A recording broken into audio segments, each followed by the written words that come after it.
If you think a woman might be flirting with you, pay attention to her body language.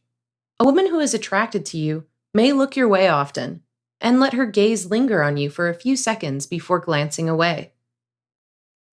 When you make eye contact, check if she smiles at you, tosses her hair, or fiddles with her outfit or accessories, since these can all be signs of interest.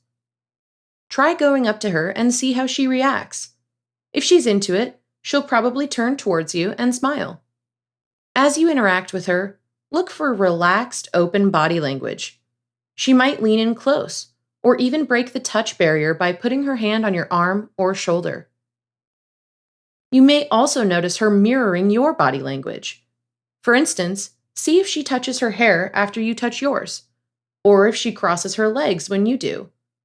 A woman who isn't interested in flirting may avoid making eye contact, turn away from you, or use closed-off body language such as crossing her arms in front of her chest. She might also move away if you try to get too close. If you don't think she's into you, or if she says no, respect her boundaries and back off.